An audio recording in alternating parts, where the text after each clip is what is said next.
welcome to Rapid Reviews Radio Podcast episode 201. I'm your co-host, Kiley Wilde. I'm joined by my ever-present co-host on this bank holiday special, Pete Beckett. Wahoo! Hello, everyone. So, Pete, let's just get to the nitty. No. I want you to start first this week. Why me? Because I've got a lot more to talk about. Okay, so how's your week been? How's my week been? My week's been amazing and wonderful. Well, first, the not as wonderful part. Well, it's kind of wonderful. But I did bike a 10K, which is not as impressive as you think, but it kind of is. No, that's fine. I know how difficult that can be, and especially you hate cardio, so fair enough. Well done, you. I hate cardio so much, guys. It's not even funny. There's only one type of cardio I like. But speaking of which, the best transition. Best kind of cardio. But something happened this week. Something that I don't usually talk about, and poor Pete knows better than anyone. Yep. Yes. But he knows better than anyone that I, as a woman of a certain age and a certain upbringing, do not celebrate my birthday. And don't even talk about what the day is. I know. Even to the point at WASD where I showed you a post to do a release date, you went, "That's my birthday." Oh, crap. It just popped out, but nobody knows it except for one person. Two people, actually. Well, yes, you know it now. No, I knew it anyway. You told me years ago. I did. It's true. But my birthday wine. Yes, no, a certain somebody who's in chat, who I hope's in chat. No, it's alright if he's not in chat. He made my birthday very wonderful and very special, and I cannot thank him enough. From the absolute bottom, top, and all around my heart. Yeah, okay, so he's not there. He says as he writes it in the chat. He's not there, folks. But yes. So I had a really effing awesome, so Pete doesn't have to censor that, week last week. It could not have been better. I had a smile on my face for like the whole time and all the days and even now. So ta-da! Oh yeah, and then also we played Suicide Squad, but I think if it comes up tomorrow, I'll let Max handle that one, but that's only if it comes up. We might be coming towards the end of our Doesn't Suicide matter. Squad We are a different show, and we may not have an overlap of audience, so you might want to actually tell the audience why. I'm gonna leave it on this cliffhanger that we might be coming to the end. God damn it! You left me on a cliffhanger as much as anyone now as well for 2 days. Oh, okay. Well, he's not gonna mention it tomorrow anyway. But yeah, no, I think we did the update. And it's the second half of the battle pass or whatever. I was just live service shit. First off, I do have to admit something. I'm an idiot. Mostly that. We know I am not very bright. You've only just realized this. Well, I know this. But yeah, so I had a setting wrong. And so we played for like an hour, and it was kind of, sort of pointless, but not really, but kind of was. And that was my fault. What setting was it? I feel bad about that. I didn't have the current,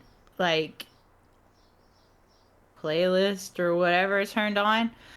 So that's the thing. I've never experienced in all the live service games that I play and looter shooters that I play, which is a lot. Yeah, so I kind of messed that one up, but then, yeah, exactly, complete facepalm tanker. But even when we got it sorted, it didn't add much. Graphically, it has improved.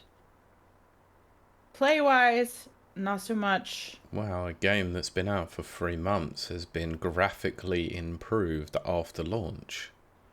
Almost like the game wasn't bloody finished. Well, I mean, that's just hands down. Max says, wasn't your fault. It wasn't explained. It wasn't explained. But Max says still has the same issues gameplay-wise when it started. Yeah. Yeah, gameplay is not improved and stuff. Tanker says, well, in that case, typical WB. Yes. Yeah, I'm disappointed. I mean, I am. But, we'll see how it goes. Might be taking on a different game at some point in the future. But we'll see. Yeah, Cincha says, light graphics being the problem of that game. I know, exactly. It wasn't. It was all the other stuff. And AI still wasn't reviving me. And yes, I die a lot.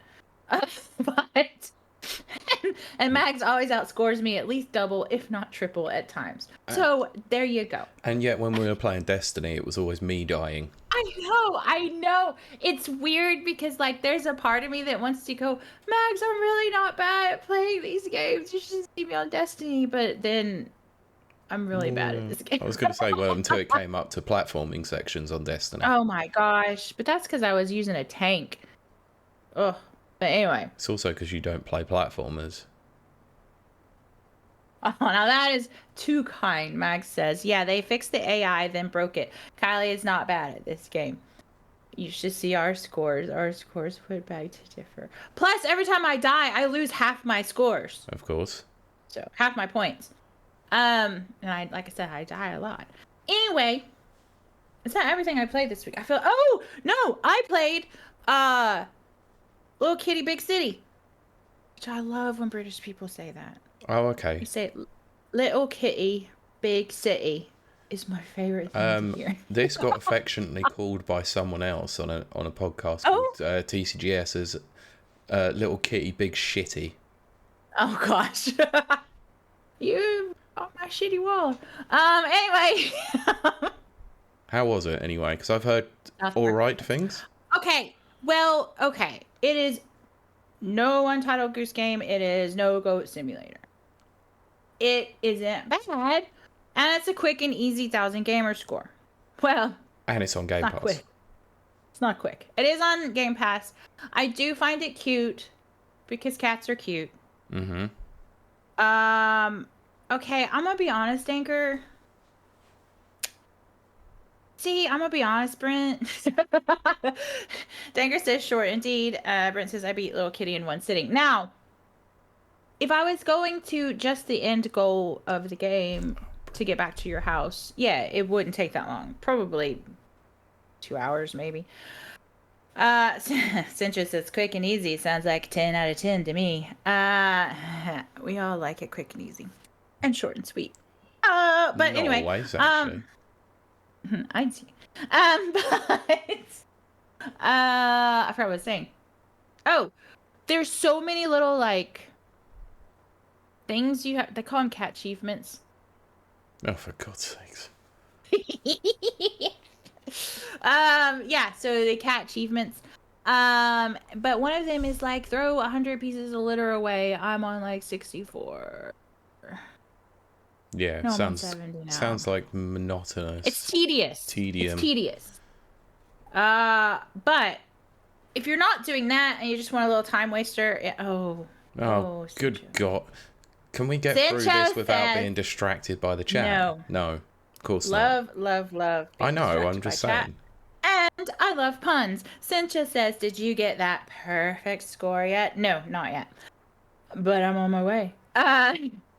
Just takes me 9 lives to get there. But it's catastic.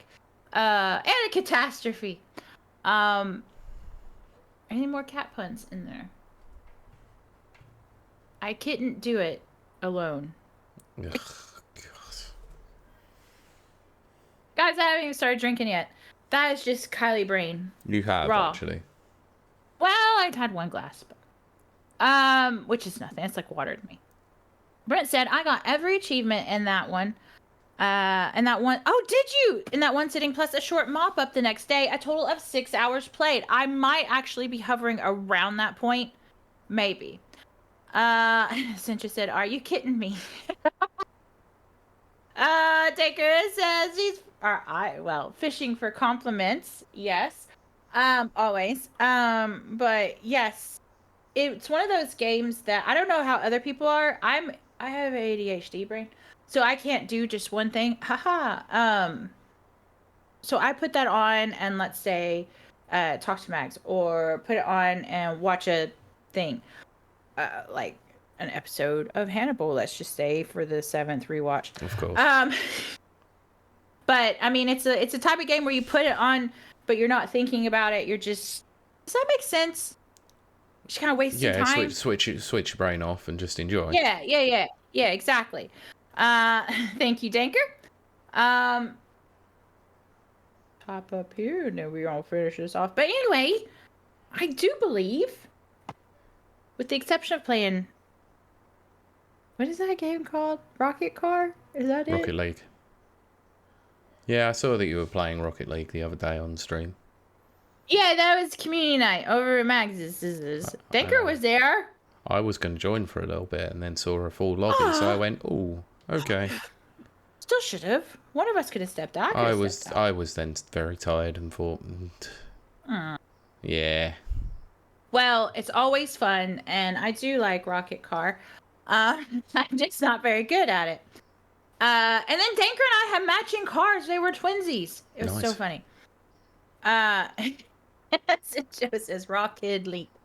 Yes, Raw Kid Leak. Yeah.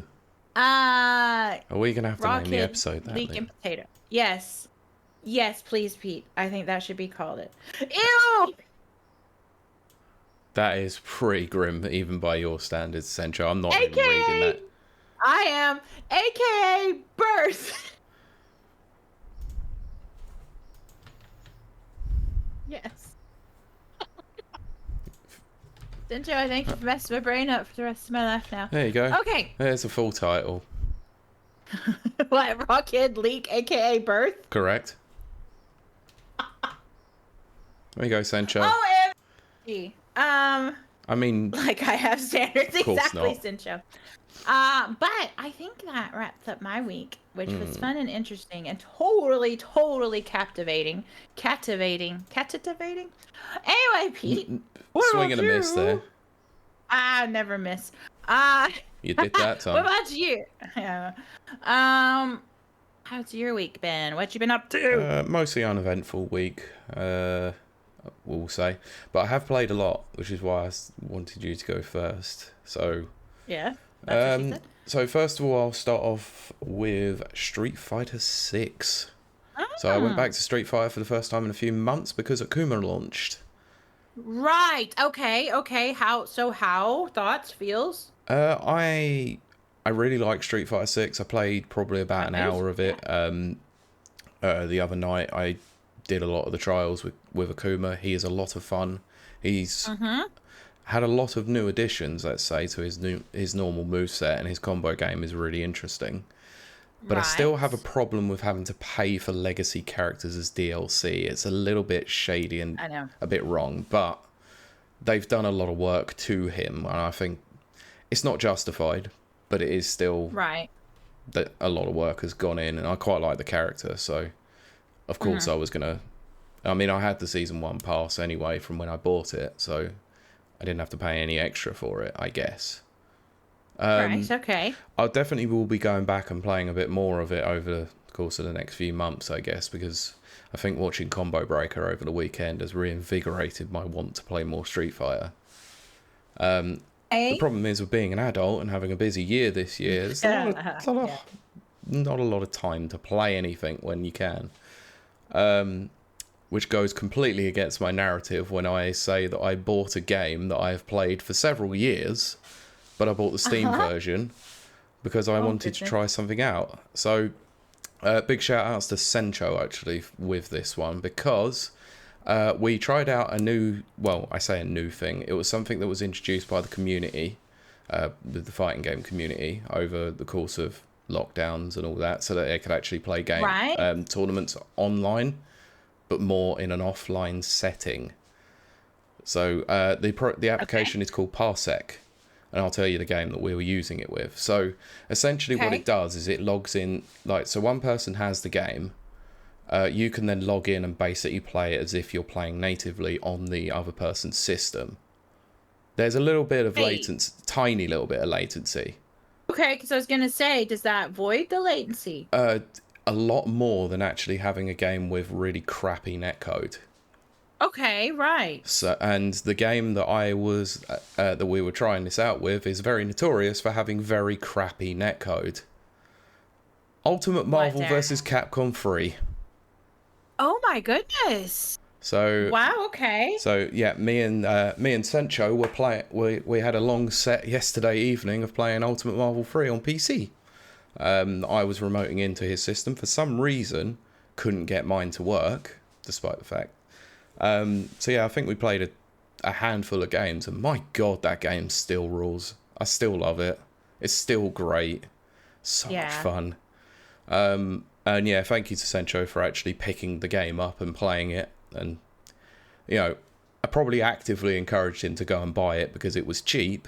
And I think the messages that were happening after the fact, he went, why didn't I pick this game up sooner? So, yeah, I think he's probably quite glad that he played it now. Because Ultimate Marvel is like one of those hypest as hyped like fighting games. And right. I've played it so much over the years, but I haven't played it for quite a long time because, one, the netcode absolutely sucks. Like, it's hard to go and get games on it, even with the remastered one that they released on Xbox One and PS4. They just didn't improve the netcode in any way, shape, or form. So, so it was nice to actually play it well with someone online. It was quite cool. That's very interesting. Yeah. Also, hello, friend of the show, Mike. Yeah, hello, Mike Tendo. Mike Tendo. It was, yeah. So it does also work with other games. So I think it works with all the original Marvelous Capcom games. Like there are quite a few on there. I can't remember the list in which is enabled with Parsec, but I'm sure it's probably quite extensive. But I'll just have to look into the ones that have a really crap netcode and do it that way instead. Okay. So interesting. Hear back more in the future about more games played via Parsec. Oh, there you go. So tune in. However, there is one big game that I have been playing, and what could it be? I've been playing Paper Mario: The Thousand Year Door remake. No surprises there. Hey, Pete! I'm totally shocked and appalled, but not really. Also, thank you, Pete, for trying to help the other night. I tried. You did. Considering it was a game that I haven't played in probably nearly 15 years, I muddled my way through, I guess, in trying to help. Yeah. Yeah, Mag said he didn't see that coming, of course. Like, oh, I know that game. So I'll give the small brief primer to anyone who doesn't know. Paper Mario: The Thousand Year Door is a remake of the 2004 game from the GameCube. Made by Intelligent Systems back then. It is kind of redone by them, I guess, with new visuals, new music, basically the same game, just with a new coat of paint. What do I think of it? Well, considering that Thousand Year Door is one of my favourite RPGs of all time, because it's simple, and two, because I don't play RPGs. I was going to say, Pete does not like RPGs. That should be noted. So I had very high expectations of what this was going to be, considering that they absolutely knocked it out of the park with the Super Mario RPG remake as well. Right. Now, I still love the game. I really do. What I love most about it is the actual gameplay itself. But this remake has lost a hell of a lot of the charm of the original game, which is really disappointing. So, like I said, the game is still fun. Like, it's still really enjoyable. It still plays exactly the same way as you remember it from 2004. The music, my God, was one of my favourite elements of the original game, and my God, have they absolutely ruined it with the new remixes. They are horrifically bad at times. Oh my God. It is not good. It's not good. Wow. But considering you can go very early on, I'm a bit disappointed with this. This should have just been an option. To just be able to have the old music. No, you have to wait until you get into Roport's main town and then go and find the badge shop to actually enable the old music for a cost. which is a bit crap. Is that what the GameCube is? Yep. That's for sale? Yep, it's costs 1 coin, and it's so that you can change the music. It doesn't cost you any badge points, which is good. But the fact that you have to pay for it using a coin is still not great. Well, it should have just been a toggleable option. Well, Max says, wow, was not expecting this. Me neither. Danker also said, wow. And then I know there is an in-game currency purchase for a GameCube 1 coin, which is, exactly what we're saying. So, yes. Wow! Citrus is almost as bad as paying for music with drive tickets and SF6. That is true. That is absolutely true. It's disgraceful. I haven't done any of that, but they shouldn't.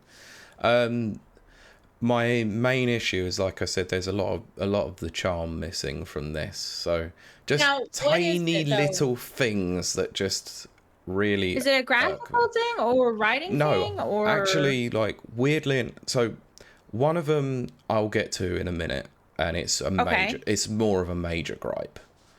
The minor gripe is that there are some sound effects and a few little charming aspects that were missing. So one of the things that you can do when you're battling is interactable objects. So audience members might throw things towards you. Right. Okay, I do remember that. Yes. So when in the GameCube version, you used to hit them, and they would sort of do a little scream as they flew away from the screen. They've got rid of that. Right. I don't know why. It seems very, very pointless to get rid of that. Don't know, but I always quite liked it, and it's just one of those little things that just gets rid of the original charm that the game had. Right. Okay. Some of the sound effects are missing, which is really weird. So that is weird. When there is a partner, I don't want to give too much away for everyone who may not have played the game like originally. There is a partner in Chapter 3, which is where I'm currently at the moment, who, when you interact with them, makes a little sound as they do their partner action. Used to, which now no longer happens. So very weird that they've not included these little nods, considering it's supposed to be a faithful remaster. It's not exactly faithful. Right, interesting. Mike Tindo says, color me intrigued. Now, Mike Tindo, did you also play the original? Or is that only a Pete only thing? Well, I played the original. Yeah, I played it 3 times back in the day. Yeah. Okay, Mike says no. Okay. So... But see... Okay, so my major gripe of this is the game itself is running at 720p, 30 frames per second on the Switch. Oh, here we go. Yes. Via the dock. It runs at 6 something and 30 frames. 648, 30 frames handheld. I've not played it handheld, I've only played it docked. Now, if I was to go and play this via an emulator, such as Dolphin, I could play this natively at 1080p, 60 frames per second, and it was also capable of doing so on the original GameCube as well, with with a piece of hardware, because you are able to mod the GameCube to run 1080p graphics, so it is completely perfectly able to actually play fully HD in a better resolution than playing the Switch version. Centro says GameCube's greater than the Switch. I guess for that. Mike says, but have played Paper Mario 64, Super Paper Mario, Color Splash, and the Origami King. Wow, okay. That is wild to me. Again, we've said this repeatedly, and I'm going to say this repeatedly. I don't see anything above 30 frames per second, so I don't care about the frames. But that is me and my weird eyes. No, it's just for me. It's just, like I said, it's a major gripe in the fact that I could play this another way for I could play it on another system that was a lot older. And be able to enjoy it just a little bit more. I do think that that's notable. Danker says, I know there is a 60 FPS mod for Switch. However, it means going down dark means to apply it. Yeah, no thanks. I don't want to brick my Switch trying to do so. Mike Tendo says, that's poor and living in a caravan at the time of its release. Sincho says, excuses. All you had to do is steal All you had one. to do is steal one. Can't be that hard.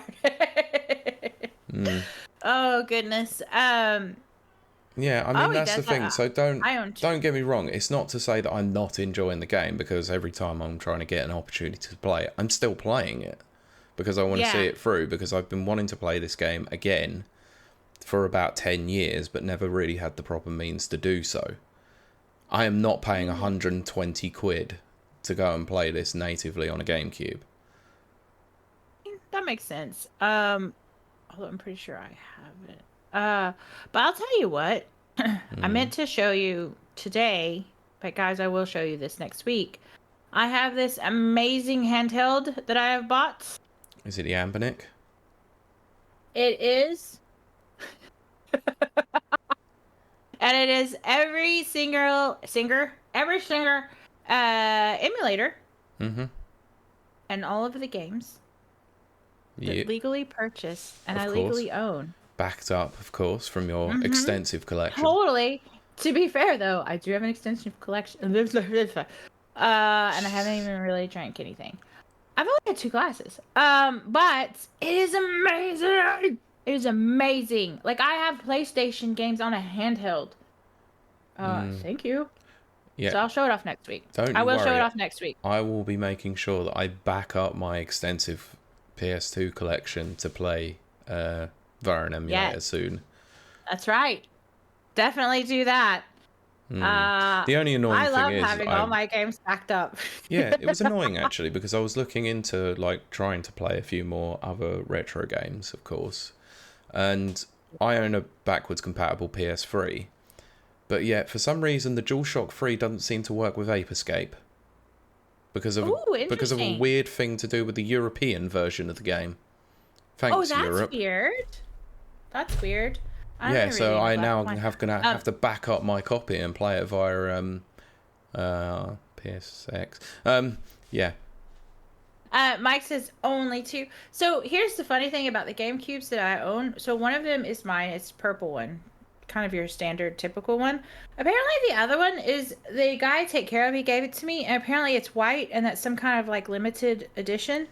Oh yeah. I own a white GameCube controller, and I had to import it from Japan. Right. Okay. Well, this is a white GameCube and a white game controller. Yeah, that would probably be that, and the Sunburst Orange one would have been Japanese. I will check and see. But anyway, yeah, he just gave it to me, so I was like, because I collect old retro consoles. Nice. But anyway, Citra says the Steve Jobs GameCube. It's true. I think that was back when everything was black. Remember that? The GameCube was special because it was colors. Yep. But all of our everything was black. It wouldn't be white until 2006 when the iPhone dropped. I'm sure you probably have seen it. There was a GameCube that was made by Panasonic. The iGameCube is what Mike says. Yes. Oh yeah, that was it. The Panasonic Q. I have to look that one up. I may need that. I really want to get my hands. And this is not difficult to do. What? I was going to say, good luck with that. They're quite rare. Are they? And I like that. The rare the better. They also have a notorious failure rate as well. Yeah, but I'm rich. True, but it was the only GameCube that actually played. I've seen one in person. They are spectacular. I wanted one of these things. They're the only GameCube that plays both GameCube games and DVDs. Oh wow! Okay. Oh, I need to look into this. My nerd senses are tingling. But I really want to get a Famicom. Yeah, so do I. But anyway, Pete. We should probably continue with the show because I still want to make it over to Mags's show. I know. I've just sent you a link to that so you can have a look later. Okay, perfect. I will entertain my nerd systems later. Yeah, exactly. Mike says, and this never caught on. Blasphemy. Yeah, because it wasn't. I remember being freaking blown away. Was it the PS1 that played DVDs as well? PS2. Was the PS2? I just Yeah. remember going, "Oh my gosh, this is amazing." Mm-hmm. But yes, Pete, you should tell us what the show's about, and then we should do the show. Well, we're doing news. And I'm gonna drink more wine. Well, we're going to do news, so obviously. Whoop. So where do I start? Because some of this is just weird news. Well, it doesn't matter what way I start. I just wanted to. I like weird. Okay, fine. Let's discuss, shall we? And I'll ask you this question first. Do you ever feel robbed about a reveal coming through data mining? Oh, good question, Pete. And I am a person who does not like spoilers in any form. So yes, when data mining does happen, I try to avoid it as much as possible. Because also, on top of that, I have a brain that is very much like Sherlock Holmes. It can put things together. All I need is a little tiny hint, and my brain will go and form an entire picture. And it's 99% of the time it is correct. So I hate any type of data mining details or spoilers. Okay. Because I can usually form a full picture. So yes, Pete. Yeah, don't read that comment from Mike Tendo. I have a comment after this one. Okay. Okay. So, yeah, data mining. It's become a bit of a subject this week because from VGC, the director of Multiverses. Does everyone remember what Multiverses was? Yeah, it's not coming out next week. It's being it's being re-released next week after being in early access. I have been offline for a year. So many thoughts on Multiverses, but I will keep them to myself. Okay. The director of Multiverses says data miners do a, quote, disservice to the players by revealing characters and stages before they're officially announced. Oh, see, I'm not into that at all. So, during the game's original run, most of its upcoming characters were revealed by data miners who trolled the game's code for placeholder data and newly added assets. For example, voice lines for the Joker recorded by Mark Hamill were found in the game's data back in September of 2022. The character was only just officially announced earlier this month for its return on tomorrow, today as you listen to this, May 28th, sorry. In a recent interview with VGC, we asked Multiverses director Tony Neo, or however you pronounce that. That works. How he felt about data mining and whether any measures have been put in place to avoid this happening this time around. A lot of things, he replied. It is an arms race, so it will be constant protections against new and creative ways to data mine. At the end of the day, we've done a lot, we've learned a lot, but again, it is an arms race. I can't promise that there won't ever be leaks or anything like that, but on our end, we've done, I think, above and beyond what industry standards and protections there are. That being said, everyone's very creative and they're just very, very smart. We're reacting and we put a lot of stuff in place, and I'm just continuously impressed by their level of ability to get through things. So VGC then go on to suggest that studios may see the efforts of data miners are both impressive and depressing, to which he agreed. He said, that's right. I mean, yeah, there's this, it's a disservice to the players, honestly, that these things are ruined, and it's deflating for the team as well. But most importantly I wouldn't use the word depressing, it's just unfortunate for the players. They don't get the grand reveal that we have planned, and a lot of air is sucked out of the room. But these things happen, so we're trying to prevent them from occurring in the future. Well, first off, what Mike says, which I do like, which is Multiverses, the game that came out, tanked, was removed, revamped, re-announced as Multiverses 2. Then they dropped the 2. The marketing for this game is bizarre. Yes, it is. I can't really believe we're playing it next week, but hey, that's cool. And then Pete, you missed it, but you said arms race, and I was I'm fully aware. I heard. I was just trying to get through the fact that the director clearly doesn't speak native English, and that translation is not great. Yes. Oh, Nana redeemed a mod poll. Go for it, Nana. You're the mod. You do it. It's going to be about multiverses, I guess. Probably, but it's okay. Whatever it's about, Nana can do it. Hey, so yes, Mike really likes ARMS. I had no issue with ARMS. Haven't played it in an age though. Sinjo says, I was even more confused when I saw multiverses characters where in some ice hockey ad or whatever on Twitter. Oh my gosh. I have thoughts about multiverses. What am I getting I have thoughts, but Pete, they're unrelated to the actual game. There was an event around multiverses that you don't remember that hurt my feelings very much. Oh, yes, I'm that involved a previous co-host. No, I'm fully aware. I remember. Don't you worry. I remember getting those messages. Yep. So it has a little bit of a bad taste in my mouth, but we'll see next week. Totally new reality. Good luck, because the game absolutely sucks ass. Yeah. Well, it's not. That's a bit hyperbolic. I don't think it may be great. I don't think the game's that fun, to be honest, or was when it was in early access. I just didn't like the 2v2 like tethering mechanic to it. It was kind of crap. So maybe if I just want to play this single like without a team, can I just do that? Well, okay, very valid point actually. Sinjo says, I only feel bad for some of the people working on multiverses because they're good FGC people. Correct. See, it's funny you say that because that's actually how I feel about Suicide Squad. There are good developers and writers on Suicide Squad. And they're not going to get the credit. And who knows if they want to put it on their CV when, as they move on. Yeah. But they're good developers. They're good writers. They're good everything. They just have to follow what the powers that be say. Sincho says, I like the team aspect. Denker says it might survive post a year. It will be interesting. No. Mike Tindo says, it's not a terrible game, but it's no Smash. Nothing is Smash. And that is that's not just a kind of... God, yeah. What the hell is that?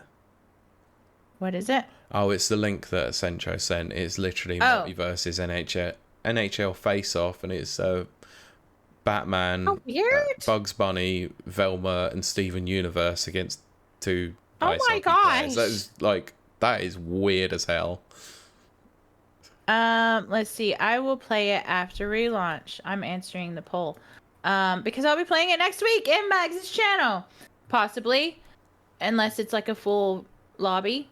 It'll be funny though, guys. I know I'm hyping another channel, but it will be funny to watch me play a fighting game. Is it? I've been trying to get you to play a fighting game for years. I know. Only Max can get me to. But it's this week because I forgot today's Monday, not Sunday. Correct. But Killer Instinct, Kylie, yeah. Don't worry. Watch me just kick everyone's tail. Don't worry, Sencho. I got your message. I am downloading Killer Instinct. Oh goodness. But yes, Nana says they somehow managed to piss off comic, video game, and basketball fans at the same time. Yep. That is hilarious. But anyway, so come check out Mags' channel this week in 2 days' time. If you want to watch me play a fighting game, possibly, if the lobby isn't too full. I'm a button basher for any of those who need to know. That's really going to go you very far with that game, trust me. Well, the only fighting game I've ever been good at in my entire life, and still am, is Mortal Kombat. It is my preferred fighting game of choice. But anyway, Pete. Anyway, I have thoughts about this, and I agree. Go for it, yeah. I do actually agree with them. Based on someone who has sat there and listened to or followed a lot of fighting games over the years, I have been robbed several times over of grand reveals, especially those Smash reveals. Yes. I forgot that was our original thesis. My God, yes. It's I mean, data mining is a thing that's going to happen, but if you actively keep code in there for something that's coming in the future, then you kind of have no choice but to expect it to be leaked. We live in an age of leaks and data mines and all that. You have to be a bit more secure when it comes to that sort of thing. I mean, I still remember the day that I was at a Smash tournament for Smash for Wii U, and that was the day that we found out that Ryu, Lucas, and Roy were being revealed because of a fucking data mine. It was ridiculous. I hate data mining. On the day of a tournament and 2 days before its grand reveal as well, and it was like, oh, all these people were playable. Yeah, great, wonderful. That's just robbed us of our of this amazing reveal we would have got, and then that's unceremoniously just got released just because of it. It was like, oh, great. Yeah, well, that's the thing that happens. And to be fair, that is what I've heard way back when Fallout 4 was going to be revealed. I remember all those leaks. Oh, Every single one of them. Constant. The guy that did the main, very confusing leak, he set up an entire website with a countdown timer and everything. His logic was, I thought this would make them re-release the game faster. Well, F you, dude. Because it didn't. No. And now you've got all these people, like, he revealed the Boston locations, he revealed the map, like everything. Yeah, he revealed the map. Whole script. Yeah, exactly. And it was like, I love to be, especially where games are concerned. Maybe not real life, but where games are concerned. I love to be surprised. I love organically experiencing the experience. Silly as that sounds. I just like, I don't get it. I'm never going to get it.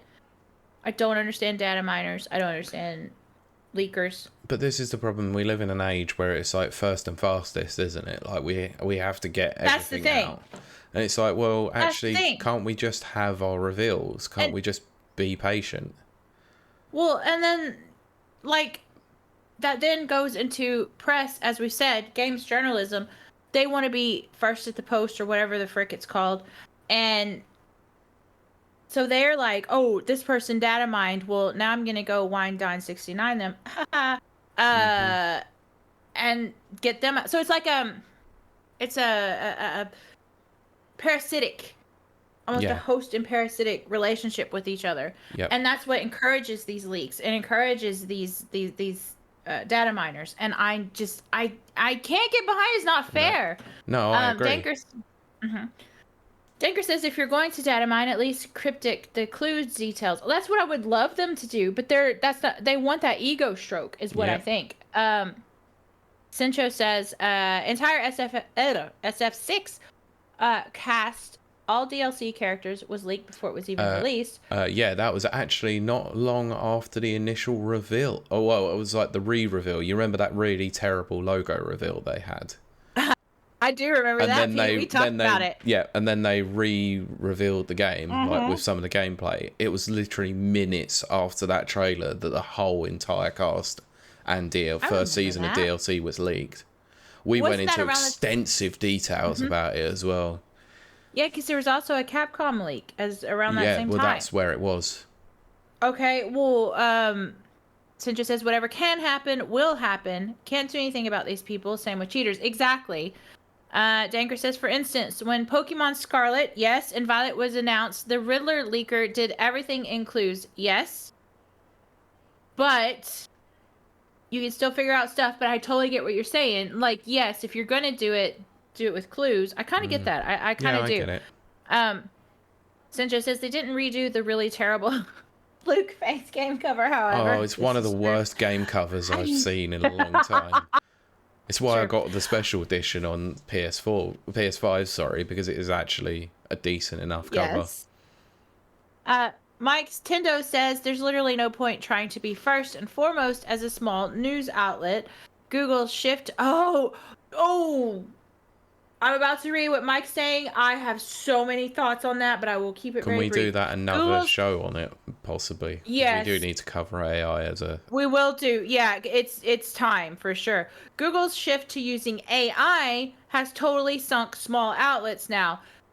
I will say this. I will keep it very, very brief. The fact that Google has shifted to AI for its dadgum search results is a freaking joke. I almost cussed. It's a freaking joke. Nope. You know, I'm gonna save it for a different show. You're gonna shave it? I'm gonna shave it for a different show. But I am absolutely 100% so against this. It has ruined Google search. Go do DuckDuckGo. Nana says, I think that wasn't code. That was another thing that happened, possibly. And then Centro says, this should be an emote on Twitch, and puts a link that I can't look at. It's the Luke cover art face. Oh, yes, definitely. Nana says they will change it back. Yeah. They will change it back soon. We're going to definitely do a roundtable discussion on AI, especially with Google using AI. I have so much to say about that. I'm angry. I'm livid. No, you're coming on for that. I know you have strong thoughts about the use of AI and everything. Oh, so yeah. You're coming on whether you like it or not. I know it does, so... you mentioned something to do with parasitic relationships. Yes. Shall we move on to this story then? Which is Gamer Network, the family of games media brands, including Eurogamer and GamesIndustry.biz, has been acquired by IGN Entertainment. It has. This is very true. I do want to talk about this. Oh, so did I. So, UK-based games media company has been acquired for an unknown sum from ReedPop, the PAX and New York Comic Con organizer, which acquired it in 2018. Wow, the news for ReedPop keeps getting worse. Almost like they might be in trouble. Anyway, the news was shared on Tuesday, so along with confirmation that the acquisition would result in redundancies across the organisation. Events such as EGX and MCM will remain with ReedPop.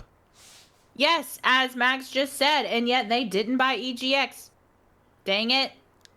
No, I'll just say it. God damn it. Well, you have to mark that out. No. And then Nana says, I hate IGN. I have lots of thoughts on IGN. Which Max says, I would have loved them if they bought EGX. Interesting thoughts there. Right, anyway, should I carry on and then we'll get to these thoughts in a minute? Although I do have to tell Mike I absolutely agree with him. But yes, continue on. No, read that one. Okay. Mike because it'll give context to this in a minute. Yeah. It's become the Embracer. It's become the Embracer group of media outlets. Yes, 100%. Because Gamer Network's publications include GamesIndustry.biz, Eurogamer, Rock Paper Shotgun, VG247, and Dicebreaker. The business also holds shares in Outside Xbox, Digital Foundry, and Hookshot, which operates Nintendo Life, Push Square, Pure Xbox, and Time Extension.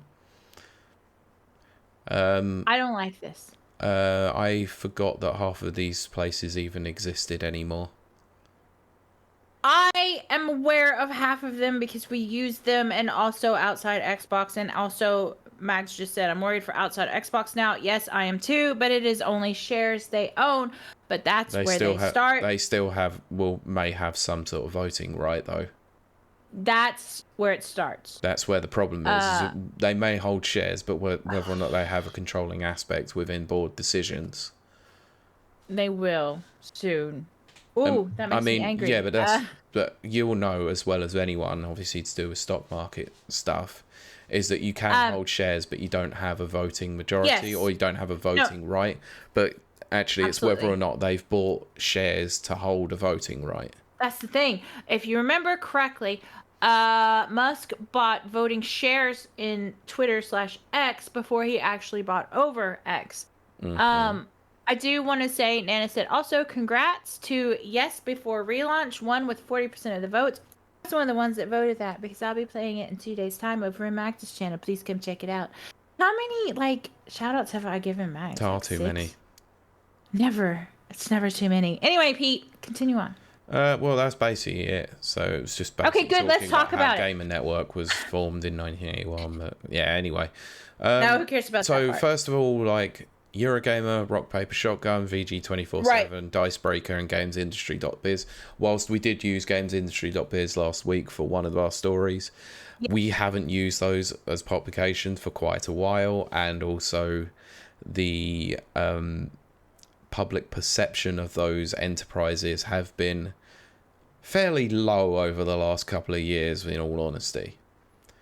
Right. People have not seemed to care about them for a long time, especially VG247 and their incredibly crappy reporting of most things. Although we do use them a lot. No, we don't.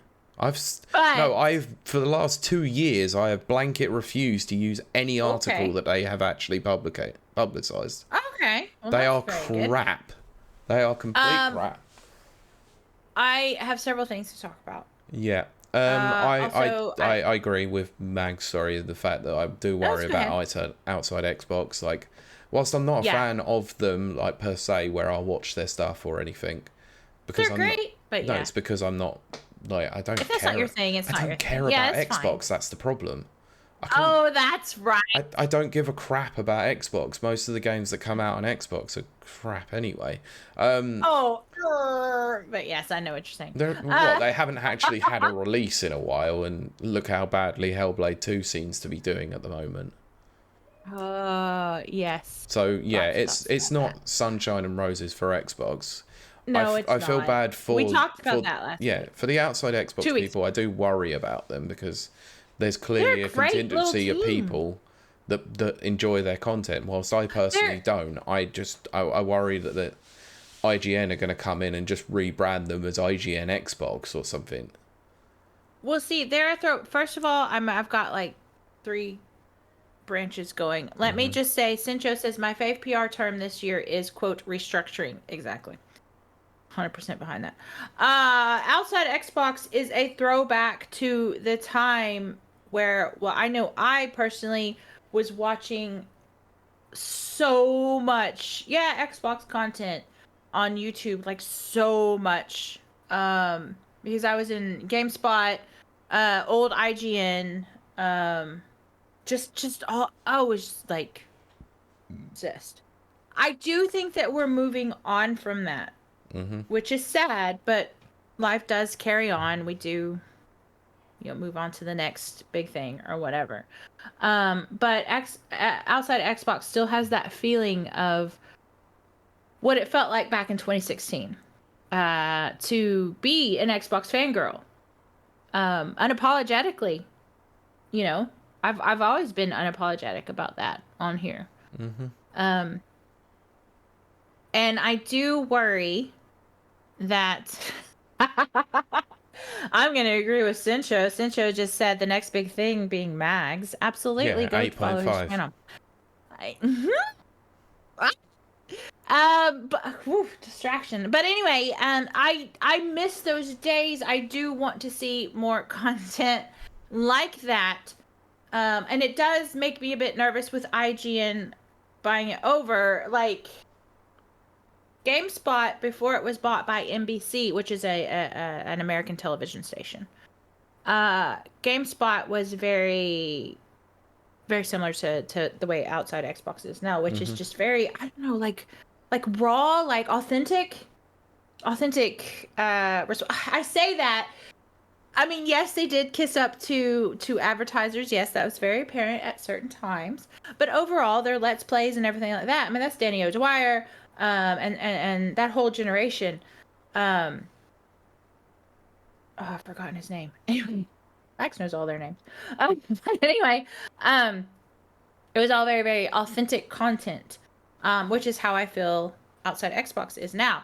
But actually, Max says, just to state that Outside Xbox are also 7 years ago brought Outside Extra, which covers VR, PlayStation, Switch, and PC. That's amazing. So they now cover more than Xbox stuff on both channels. They're very talented people, but I do worry. Exactly. I'm echoing this with this diatribe I'm on. I'm echoing the same fear, is that we are seeing it less and less. GameSpot was bought over by NBC television.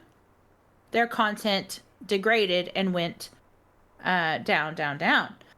I fear that this is going to happen with Outside Xbox. And yes, 100%, I do wonder if this is why Luke left. That was my first thought. Exactly, Mags. Yeah, I think it had to be. But anyway, I wish corporations would stop buying smaller venues, because that means there's no more like authenticity left. And that's the whole reason that I watch Let's Plays and watch these smaller, I say smaller, but you know what I mean, smaller venues. And why I'm switching more to Twitch nowadays. So.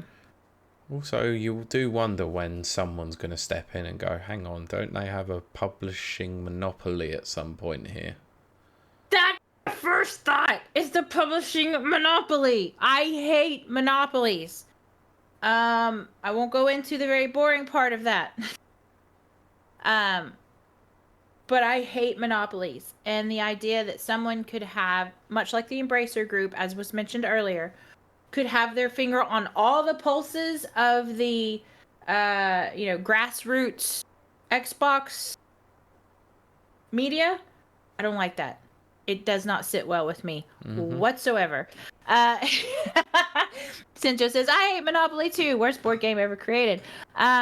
Exactly. Mike Tindo just hit the nail on the head. There is no independent journalism. We have lost independent journalism, which is ironic because it really took off a few years ago. But now everyone is buying up the independent journalists, and that's why we have crap like Kotaku. Yeah, I said it.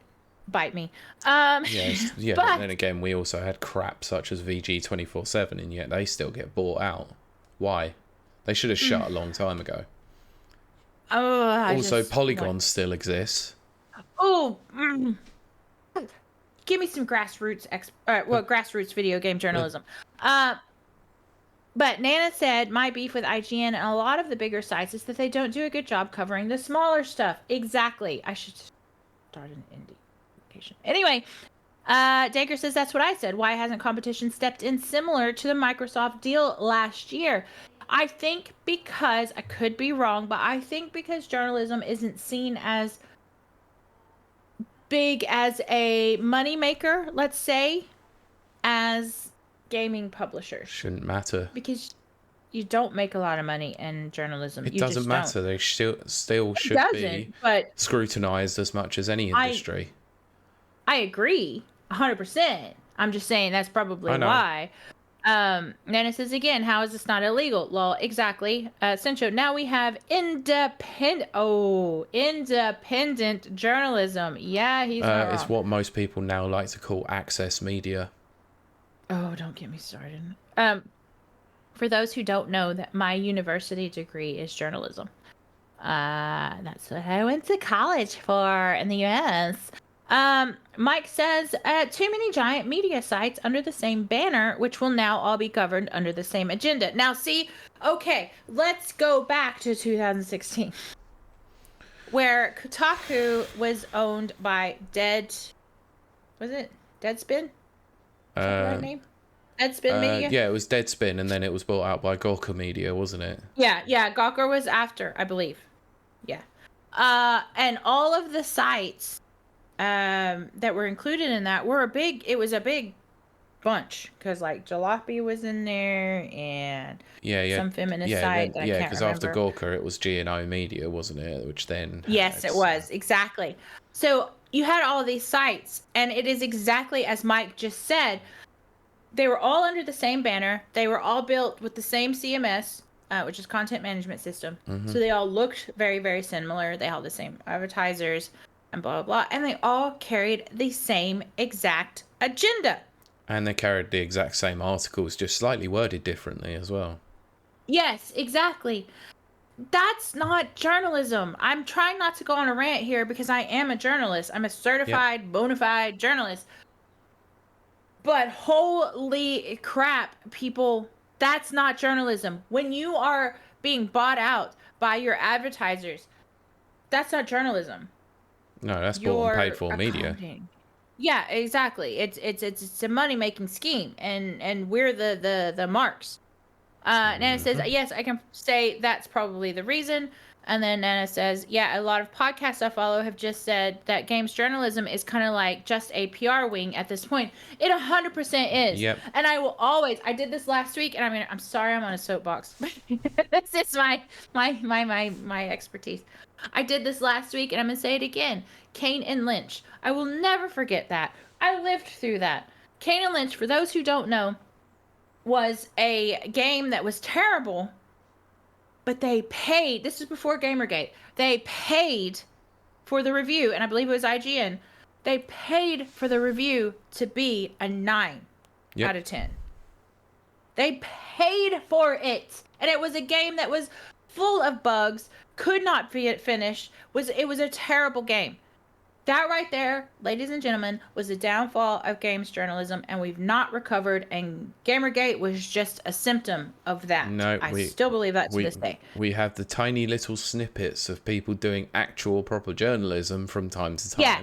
Jason Schreier being one of the very few examples of an investigative journalism. Yeah. I mean, I don't like him as a person, but his talent is, he is very good at what he does. When he puts his mind to something that it needs to be reported on and he investigates properly, he does a good job. Like his 10,000 word article, I think, on what company was it? But we all know a couple of years ago it was a major article that he'd done. Oh, it was on Rockstar Games, wasn't it? I was going to say it was the Crunch one. That's Rockstar. That was incredible. Yeah. Like when he puts his mind to it, he is great.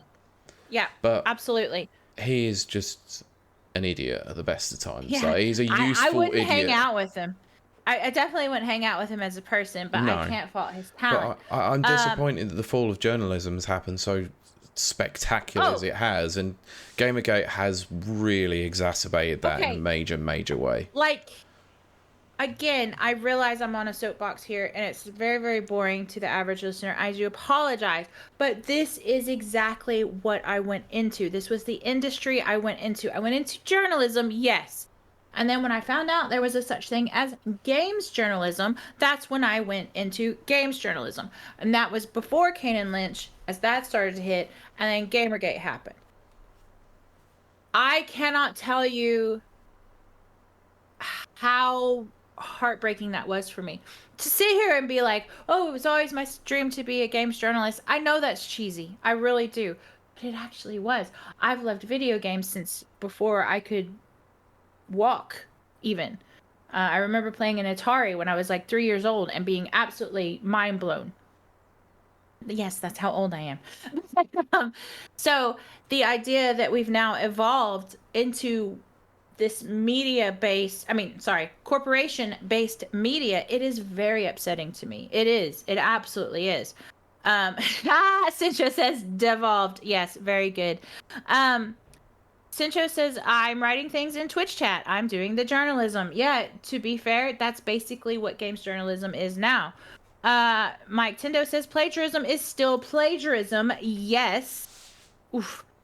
Even if you wrote it yourself and then word it differently to publish it somewhere else, which leads me to my next complaint, but I'm going to read Brent's thing first. I think the Memorial Day party has kicked off at the community center, so I'm going to go check out. Sorry to dip out early. Don't worry, Brent. Nope. You do it. Enjoy yourself. Hopefully there's hot dogs. Have fun. Nana says, yeah, I'm not a journalist, but when I do make those big editorials, I try my best with research. Yes, always research. Lol. Now, here's my next little rant, and I do apologize, but sorry, not sorry. A lot of journalism now, games journalism, is AI based. And I will never support that. I'm sorry. I am a writer. I have been educated for many years, and I paid a lot of money to be educated in the art of writing, because that's what it is. It is an art. And to watch my whole worldview thing, yeah, well, not even worldview, but my whole passion, it has turned into crap. It's turned into crap. Mike Tindo says, I'm not a journalist. I never started I would say that you are a journalist, but I never studied journalism, never went to university. I am a blogger with a website. Ooh, I have thoughts on that. But I still try to maintain a modicum of professional decency. Exactly. Cincho looks up modicum. It's one of my favorite words. But here's the thing, Mike. So when I was in university, blogging was becoming a thing. Our professors told us, oh, blogging it's going to destroy, it's a vile thing that's going to destroy journalism. It's going to, tear it down. It's going to take down the all the crap that we follow. We have so many industry standards. It's unbelievable. Cincha said I had a cool blog and I deleted it. Worst thing I ever did. For about 2 seconds, I bought that tripe, because that's what it was tripe. And then I started to go out and read these grassroots journalists. I was finding more information about politics of the day, about games, about industry stuff from these grassroots journalists than I ever found out from our corporate-owned newspapers back in the U.S.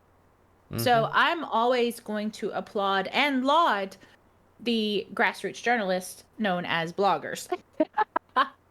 I think that that's where some of the best information comes from. Yeah. I don't think people should be bought over by corporations. I know I'm on a soapbox, but it is literally, oh my goodness, since just even had monthly readers. Yeah. But this is the thing though, is that it's like the same principle that we're having at the moment with games journalists turning around and saying YouTubers are the crapshoot of journalists, but actually the fact of the matter is that a lot of people seem to be making the content out there that people want to see, and they're actually doing the work that should be done by these journalists, but they're not bloggers, they're just people making content, right? And they're actually giving you what you think you should hear rather than what publishers are telling them they want to hear. I do think with anything, any subject, not just gaming, any subject, you should have critical thinking, critical thinking cap turned on. As long as people are reporting with sources, I like, that's why I don't hate Wikipedia. Like, Wikipedia is not allowed as a trusted source in universities, or at least it wasn't when I was in university. But that blows my mind because they are sourced at the bottom. If you've got sources and I can verify and cross-check those sources... What does it matter how you get your information? Exactly. And Hannah says, God, I hate that so much. And Danker says, oh, how I hate YouTube bashers. Some are doing 10 times better content, yes, than publishers themselves in all areas. Yep, Yes. agreed. Cincho says, yeah, it was the same at my uni. I hated that BS so much. Yes, it was very frustrating for me. So you know what I would do? If I found something in the Wikipedia article that applied to whatever paper I was writing, I would just go to the source and then find it in its original form and then use that. And I'm like, okay, this is dumb extra step, but okay, whatever. Nana says, like, I get it. Because places like OTK suck. They had a game expo last year and it was awful. But most YouTubers are fine, honestly. I mean, yes, there's some really whacked out ones, but again... There are some out there that don't go by sources. They're like, yeah, just trust me, bro.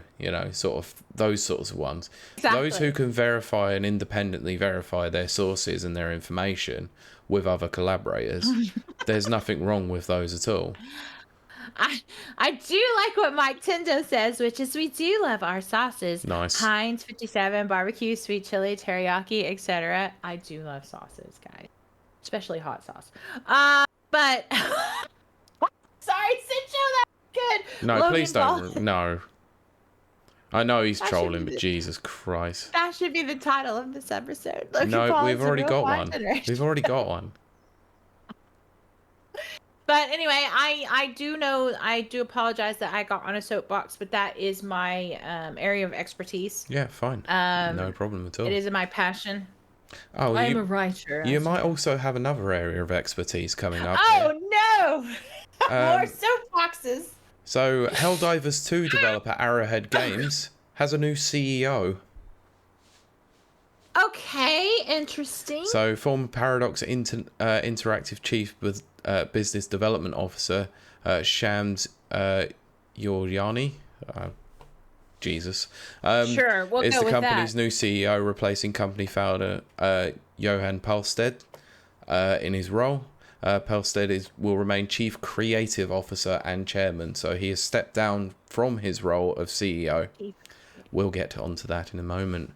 So speaking to GamesIndustry.biz, Palsted said that the decision to hire a new dedicated CEO will give him more time to focus on game creation. So, I have been thinking about the journey ahead for Arrowhead, the future games we're going to make, and running the organisation beyond the 120 or so developers we currently have. I realise that running an organisation of over 100 people to however large it is going to get, it means I will have to choose between deepening my love for the game creation or the business track. So Palstead explains that the massive success of Helldivers and the associated pressure of running the business led to him to explore moving away from the CEO role. Reached out to Shams, we had lunch and asked him if he was able to reconsider running Arrowhead for the next decade, and I needed to hire a new CEO. Would he be interested? Yoyani said, when you're talking to creators like Johan, it's not like he wants to retire. Helldivers 2 isn't the highlight of his career. Hopefully, it's the 4th best game he ever makes. Bethesda you're about to get your wish. This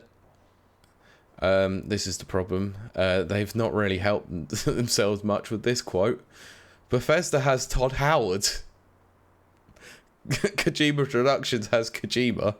Remedy has Sam Lake. No. But when you ask who is running these companies, who is the CEO or managing director, you can't name the humble servant behind the scenes, he added. So that's the setup. How do we enable Johan to make more Helldivers, and what I bring is a structure around that. Which makes sense, I think. But also, please don't quote that the Bethesda has Todd Howard, because that man has run Bethesda into the ground. What? No, he did. They had to be acquired by Microsoft. That's not why. But yes, it was. ZeniMax were getting rid of them. Denker says, you can tell Kylie's on the soapbox. She is foaming at the mouth with her views. It's true. I get very passionate about games journalism. I get very passionate about CEOs, and there's a reason why. Mike Tindo says, on a serious note, we do always try to source the original poster. Yes, which is why I stand by Mike Tindo's content. Go check it out. Yep, agreed.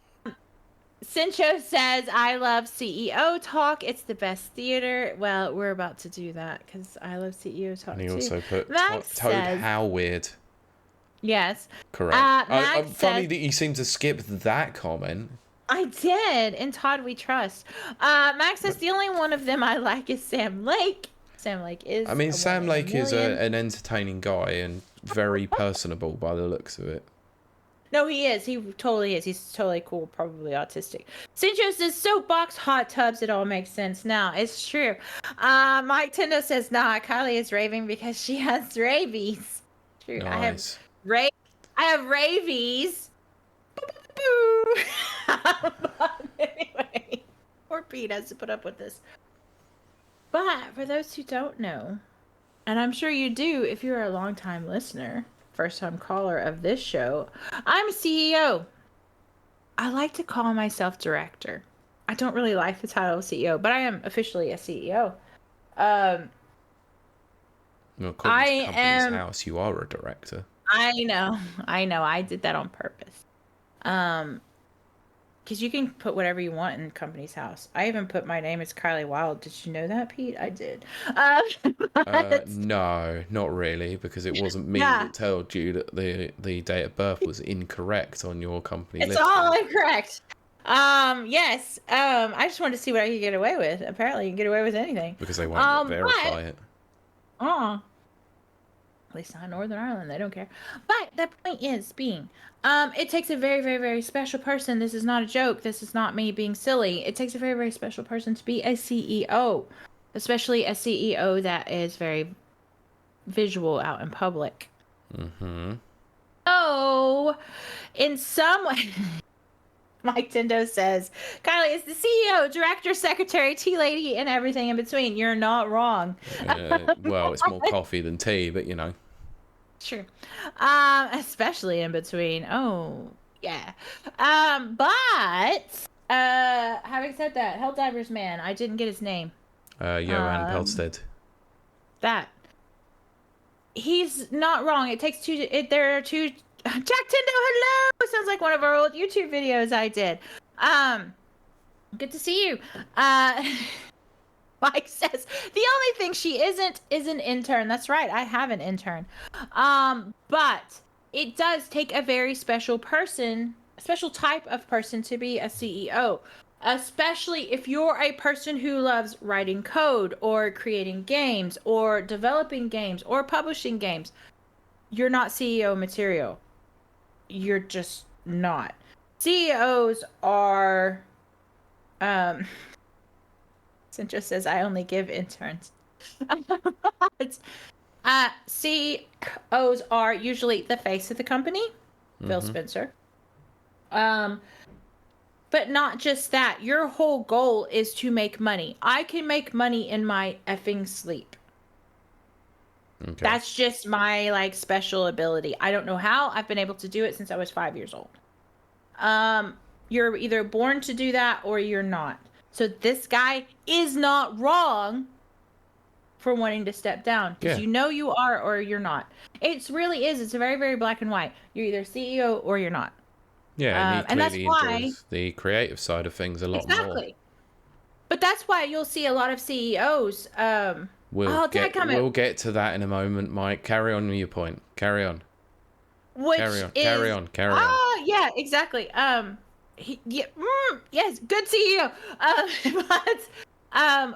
What's his name? The Nintendo guy that stepped down before Bowser. What's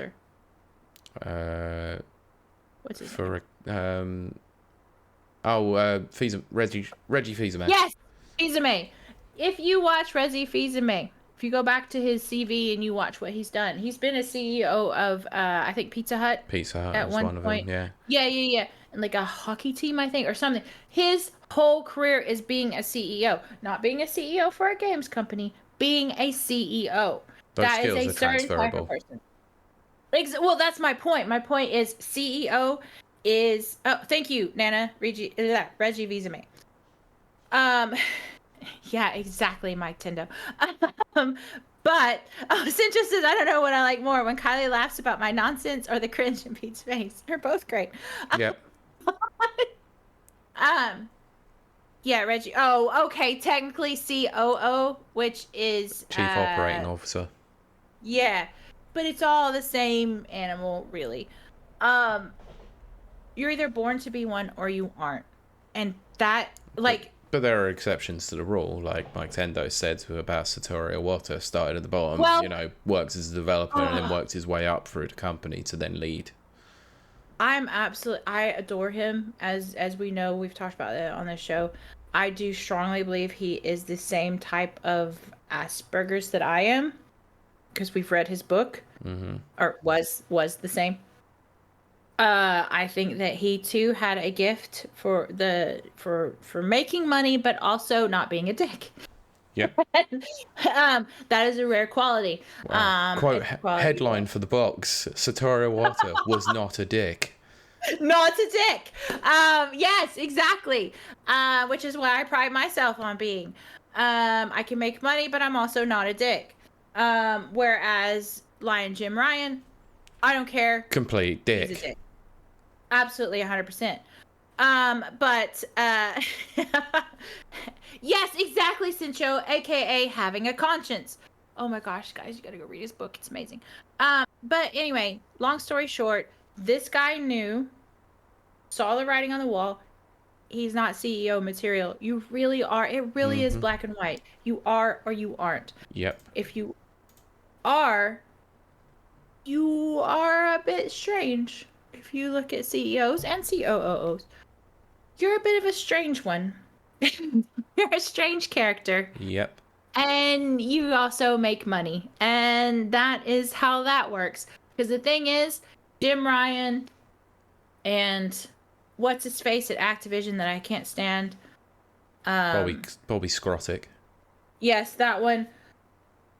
They're despicable people as humans. Yep. But okay, well that's going to segue. Let's segue onto our next story then, because talking about people who may or may not have the ability to lead. Okay, yes. Uncharted 4 and Last of Us creative director Neil Druckmann, who I cannot stand. Yes. Has said Naughty Dog's next title could redefine mainstream perceptions of gaming. I cannot stand him. He's just ego. He's just a walking ego. This interest Neil is Neil Druckmann. Druckmann. That man is a walking ego. That's another thing that you have to be careful, especially of CEOs, is yeah, you can probably make money and you're probably a quirky, weird character like myself, but if you have an ego, you're going to shoot yourself in the foot. Nah, it says, F you, Neil Druckmann. I hate this man. Yes. I mean, I no, don't you gotta hate laugh people. at me there. Well done. I don't hate people, but if I did, he'd be pretty close. Him and Bobby Kotick. And you're like thinking, well, why? Why would Druckmann be even in the same category as Kotick? I can't stand Druckmann. Anyway, shall we read? Go ahead, Pete. So the studio's parent company Sony used its corporate strategy meeting on Thursday to present its creative entertainment vision, which it describes its long-term vision for where it wants to be in 10 years with an eye towards technological advances. In an interview published to coincide with today's event, or as the writing of the article, Druckmann was asked to share details about a personal vision or dream project he wants to see realised. Oh, Quote, crap. I've been lucky to work on several dream projects and I'm currently excited about a new one, which is perhaps the most thrilling yet. Oh, I hate this. Go ahead. There's a growing appreciation for gaming that transcends all age groups, unlike when I was growing up. This shift is highlighted by our venture into television with The Last of Us, which I hope would bridge the gap between gamers and non-gamers. The show's success has highlighted gaming, illustrating the rich, immersive experience it offers. This visibility excites me not only for our current project, but for the broader potential of gaming to captivate a global audience. I'm eager to see how this new game resonates, especially following the success of Last of Us, as it could redefine mainstream perceptions of gaming. Oh, I hate this. There's a lot more to unpack in this article. We'll get. There's so much. I think let's get to that in a moment because. So this article was this was published on the 23rd, so about 4 days ago, as when we're recording this. Because a couple of days later, this came out. The Last of Us creative director Neil Druckmann has claimed that quotes attributed to him in a corporate strategy meeting were heavily edited by Sony. Dick! Chicken shite. So, anyway, so I'll go. So, earlier the week, he published an interview. He's quoted as saying the next title could redefine mainstream perception of gaming. However, Druckmann took to social media on Friday to claim he never made such comments and published what he claimed to be his unredacted words in full, suggesting that Sony's version was heavily edited to the point where the context was lost. The post suggests that Sony removed the line in which the game designer stated that he doesn't believe games need to be movies or needs to be TV shows. He says after being executive producer of the Last of Us TV show. You absolute dick. Anyway, let's carry on. Let's have some more. Yes. Let's have some more of this, shall we? So, although it's not uncommon for corporate comm teams to edit quotes for clarity. Shut up, VGC. Why are you trying to bat for him? Jesus. Anyway, that was an editorial. I apologise. I should read the story as is. Clarity and brevity, it's unusual for the subject of such a comment to publish their original unedited words. So this came from Twitter, I believe. So, in editing my rambling answers in a recent interview with Sony, some of my words, context, and intent were unfortunately lost. Well, here's the full long rambling answer for the final question about the future of games. Oh, I hate him. And here we go. We have the whole thing. Oh, gosh. Let me read this, including the question that was posed by said interviewer. Okay. Interviewer, thank you. When I think about this question, I couldn't really obviously think of an answer. There are all these technologies out there, but I couldn't really imagine, what the future can be. Why is there so many likes? Like. Too bad! But obviously now I have a clearer vision, I guess. Yeah. Oh my god, this is horrendous. This is clearly a transcript of a spoken article or spoken this is terrible. interview. So I guess this is going to be my last question. Jesus Christ. As we discuss future innovation, is there like a personal vision or dream project you hope to see realised in the realm of entertainment at this point? Why couldn't they have just done that? Anyway, Neil Druckmann. Well, I've been lucky in that I've already had that. I plead banker. I got the chance to make several of my dream projects. I am working on a new one right now. And it's maybe the most excited I've been for a project yet. I wonder why. Anyway, I can't talk about it or our bosses will get very mad at me. And I guess in general, there is something happening now that I think is very cool. Which is there's a new appreciation for gaming that I have never seen before. Like when I was growing up, gaming was more of a kid's thing.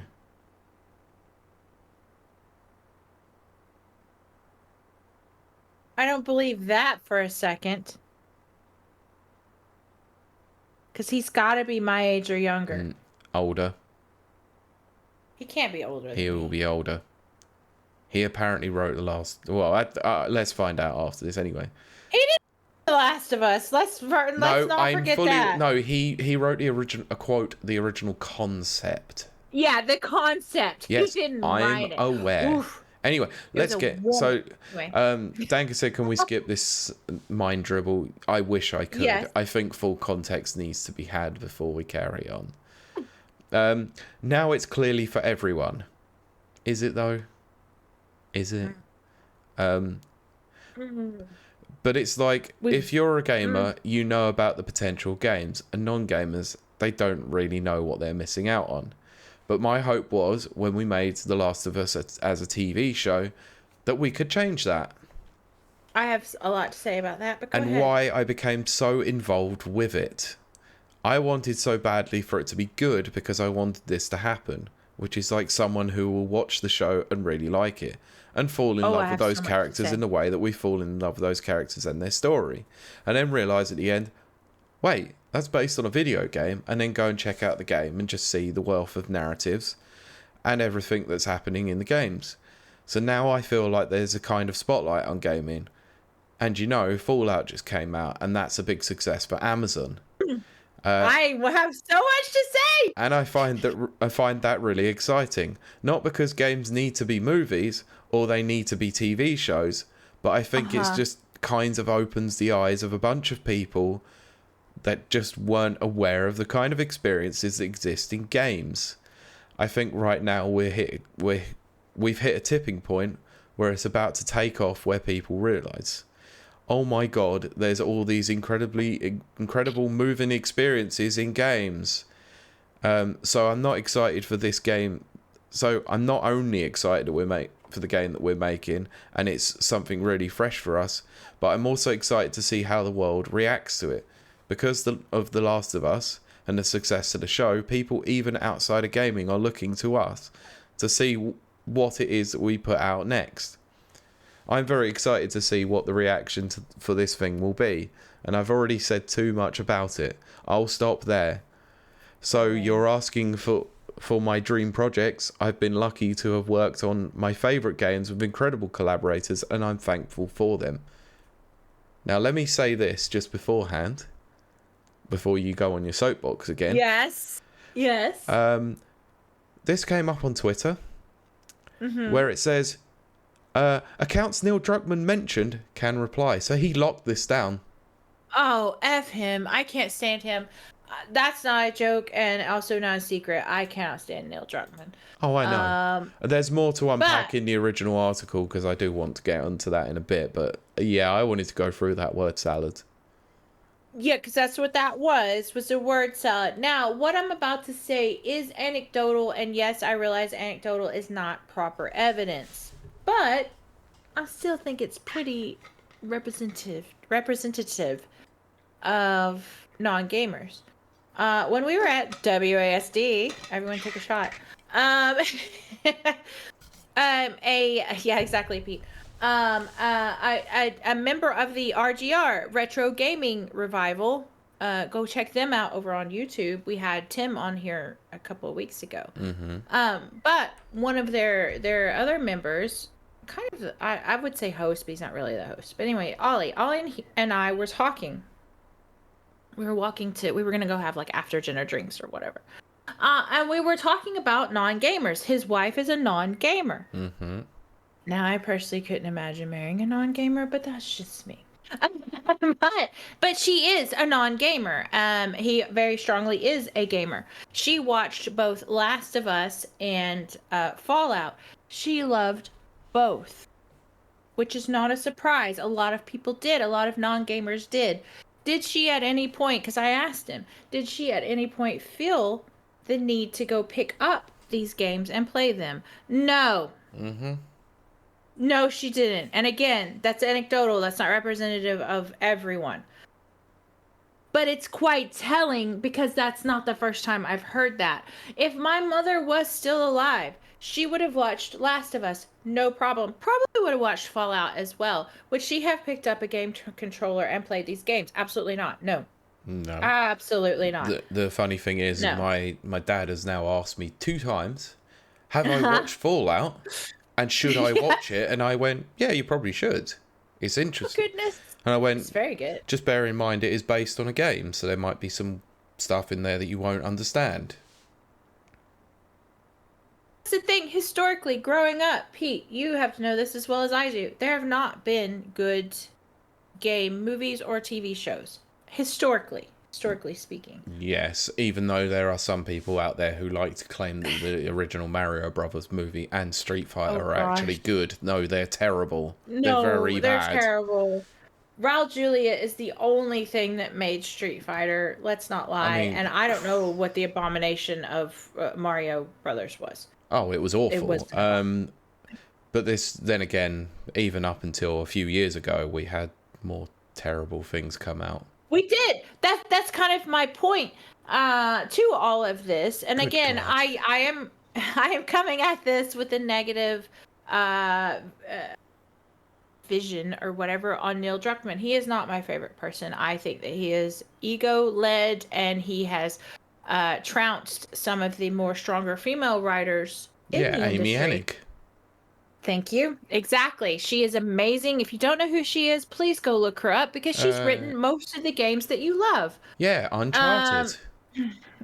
Exactly. And then when she left, the series faltered. Yeah, because Uncharted 4 went to Neil Druckmann. Yeah, and he pushed her out. So he's not my favorite person. But also to say that these television shows are going to bring players into these games, it's not. You're a player or you're not, which sounds like a player, but you know what I mean. You're a video game player or you're not. Especially of the older generations. They're not going to suddenly... I think the Wii is probably our best example of, for anyone who doesn't know. A decade ago, the Wii came out, and for some reason, all of the pensioners went crazy over the Wii. Danka, send it to me because she won't be able to open it whilst we're doing this, but I can. Yes, but I'm very interested in that. That's right up my alley. But outside of that weird blip that we had where pensioners are really into Wii bowling, you're either a gamer or you're not. Maybe that's a limited worldview. I would love to hear chat's views on that, but it is very strongly how I feel. A TV show is not going to make, especially a female, so I'm just going to be very, very honest, it's not going to make a female go pick up a game controller and start playing Fallout or Last of Us. It's just not. Mm-hmm. You're either a gamer or you're not. I do believe that. Maybe it's a limited worldview, but it is how I feel. Oh, okay. It's a YouTube video. I'll check that out after the show. Oh, sweet. Nana also, I assume he's agreeing with me. Nana says, I agree, honestly. I think that it takes a certain person to be a gamer. The reason why I'm so hung up on this is because I've recently been scrolling a lot of Instagram. I don't know why. I've never been into Instagram. Just this last week or two. Classy bit of doom scrolling. Mostly that. I'm scrolling across some dude who was given like dude advice to dudes and about not playing games because chicks aren't into games. No. Video game girlies, what is it, gamer girls, if you want to call them us that, whatever the F. We like games. So we like dudes who play games. I've said this before many times on this show. It's not a negative to us. But having said that, I do know that the larger world view views gamers as something negative, as something beneath, as something lower. So, I'm sorry, Neil Druckmann, making a great TV show. And yes, I do enjoy The Last of Us, except for the last 2 episodes, which are extremely rushed. And I love Fallout. That's not going to make people go out and suddenly become gamers. It's just not. Gaming and television are separate things. Yes, it's great that they transform those ideas into very strong storytelling, which I love. But they're very, very separate things. You're not going to make gamers out of entertainment watchers. That's just how I feel. Chat, I would love to see your thoughts on that. But that is absolutely how I feel. What do you think, Pete? It's much like the same way that trying to get a gamer to enjoy a non-interactive medium to some degree. It's always going to be quite difficult to break down that barrier. You know, it's generally why we no worries, Tanker. Yeah, it's why we tend to enjoy playing the experience, because we get a lot more thrill out of the entertainment side of it than the interactivity. Watching something, especially something like The Last of Us, whilst it is very well made to some degree, it is a carbon copy of the game. So if you have actually played the game, you're not going to expect anything different from there, apart from there are different people who are playing the characters that you already know, and that's it. You know, the same with Fallout. It's a side story sort of elsewhere within the universe that you know already. It might not be as enjoyable because you get a lot of the hints, you get a lot of the callbacks, and a lot of the Easter eggs. But actually, a lot of what you get from playing the game is you get that lived experience that you can go and talk to your friends about and say, oh, I did this, and oh, I did this. Oh, I might have done this instead. Especially with a game like Fallout. Like for instance, like Fallout 3. Yeah. You obviously probably would have, rescued Megaton. You wouldn't have blown the bomb up. Yes. Whereas recently I just went and blew it up just because I felt like it, and we had completely different experiences on that. It was cool as hell, to be honest. Welcome back, Tanker. Yeah, but that's where it's always going to be quite hard, which is why video games, movies, and TV shows have always struggled to succeed over the years. That and crappy writing, but Well, that's the thing. Now that's the thing. Both The Last of Us and Fallout have had great writers. And you know how I know this? I mean, I know this anyway. Everyone take a look at The Witcher. Blech. It's crap. Why is it crap? And I mean the show, obviously. It's crap because someone had an agenda. I mean, that's definitely part of it, which affected the writing. The writing is crap. And how could you mess up the world of The Witcher? That is like a beautiful fantasy world. Here we are after post Game of Thrones, when that terrible 8th season, which I refuse to watch even now. And they ruined The Witcher. They had the perfect. Cavill was cast perfectly.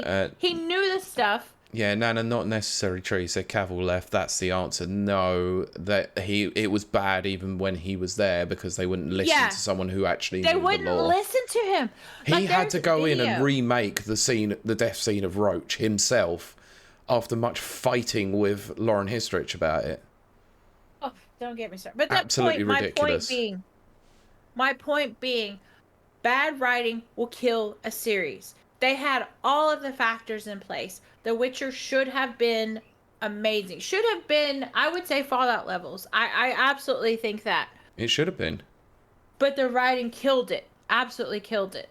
But also, had it been good, Nana says, God, I hope his Warhammer film works out. If they listen to him, it will. But had The Witcher been good, would The Witcher have gotten people playing video games? No. I'm sorry. You either play video games or you don't. Yep. Nothing's going to make... Now, a lot of people will say, oh, Fallout made me go download Fallout 76 or start playing Fallout 4. But they were already video gamers. Yeah, they were. Like you me. don't... It's just... Yeah, exactly. So I'm sorry. I don't think that these are jumping on points for non-gamers. I just don't.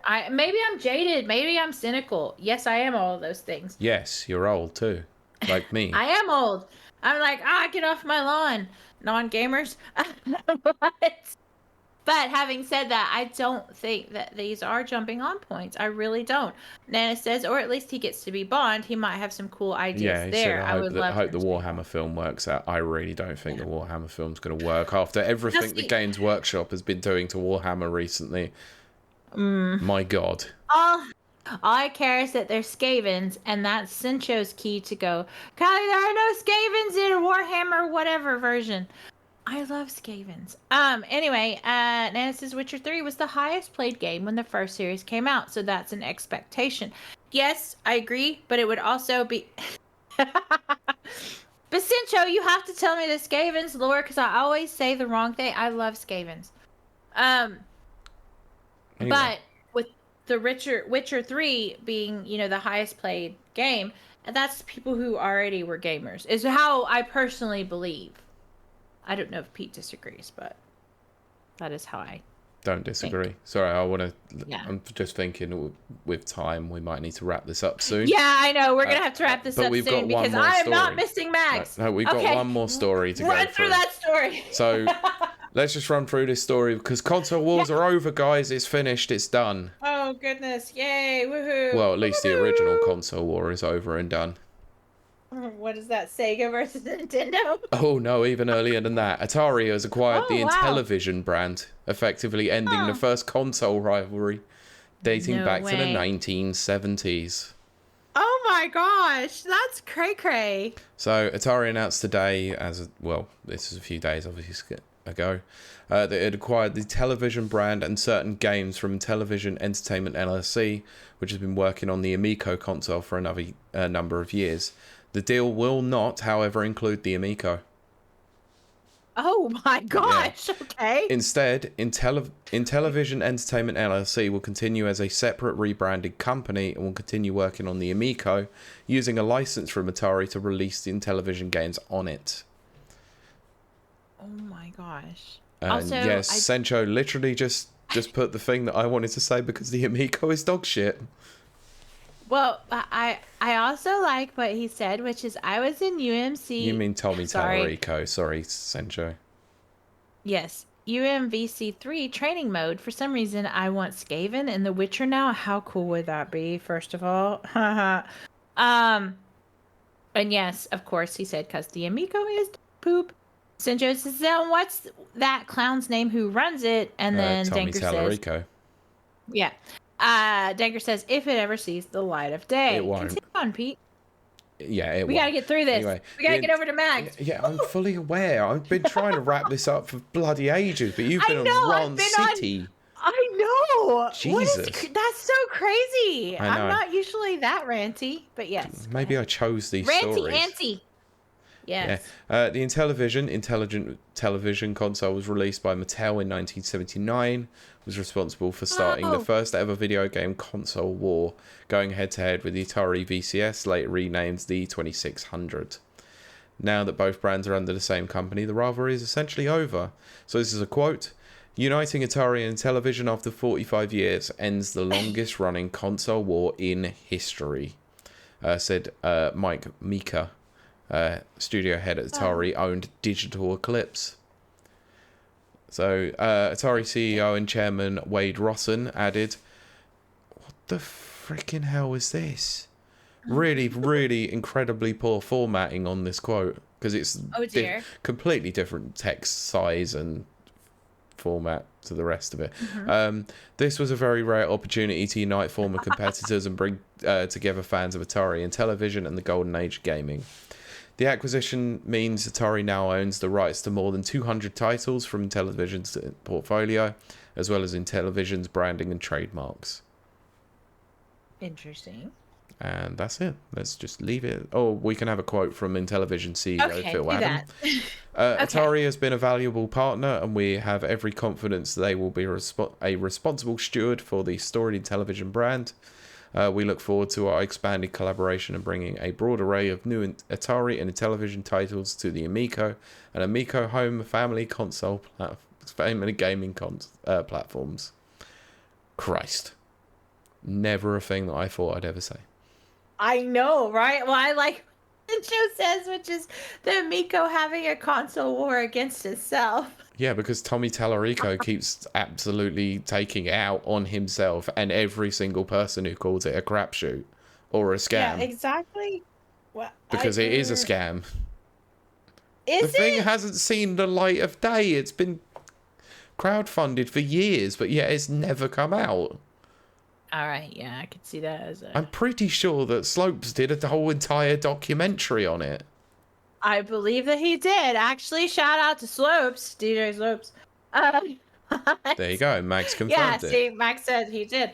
Yes. So, he mentioned it on Twitter this morning, as a matter of fact. Well, right. According to Max. 2 seconds. I'll go and find the quote then. Okay, do that. You probably need to put it in the show notes. But anyway, I don't actually have much to rant about this one, mostly because I'm very aware of time.